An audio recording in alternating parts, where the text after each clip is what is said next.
तुम्ही वारंवार ज्या पद्धतीने नामदार दिलीपराव वळसे पाटील यांच्या नावाचा उल्लेख या तुमच्या संपूर्ण मतदारसंघात करताय, त्याच पद्धतीने आम्ही मीडिया म्हणून जेव्हा कव्हरेज करतोय त्यावेळेला या भागामध्ये मानसिंग भैया पासूनकर यांच्या नावाचा उल्लेख होतोय.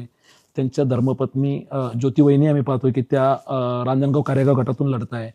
पलीकडे रांजणगाव गणातून महेश बापू फंड आहेत. तुम्ही तिघही जेव्हा आज उमेदवारी अर्जाचाही दिवस होता, पण पाहिला अनेक मोठे असंख्य गर्दी होती. कसं पाहता मानसिंग भैयांनी जे काम दिलीपराव वळसे पाटीलच्या माध्यमातून करून घेतलेलं आहे, त्याचा ही कामाची आज पोचपावती मिळते असं वाटतंय? मानसिंग मामा पाचुनकर आणि आमचे घरगुती संबंध खूप चांगले आहेत. ते आमचे मामा आहेत आणि मामांचं समाजसेवा आणि राजकारण मी अगदी जवळून पाहिलेलं आहे.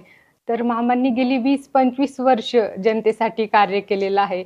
आदरणीय वळसे पाटील साहेबांच्या माध्यमातून विकास कामे आणून ती अनेक गावांमध्ये केलेली आहे. तर मामांची साथ मला देखील खूप उत्तम प्रकारे लाभलेली आहे. त्यामुळे पक्षाने देखील मला संधी दिलेली आहे. त्याच्यामध्ये मामांचं श्रेय हे जास्त आहे. आणि आता ज्योतिवहिनी पाचुनकर ही निवडणूक लढवत आहे. तर ज्योती मामींनी तर सुरुवातीपासूनच मामांचं कार्य पाहिलेलं आहे. त्याच्यामुळे येणाऱ्या काळामध्ये मामांच्या मार्गदर्शनाखाली मामी उत्तम प्रकारे कार्य करतील. आणि आपले महेश बापू फंड आहेत पंचायत समितीचे उमेदवार, आणि ते ज्या प्रकारे जनतेमध्ये राहून जनतेच्या समस्या जाणून घेतात आणि एक समाजसेवा करण्याची त्यांची इच्छा आहे ती प्रबळ आहे.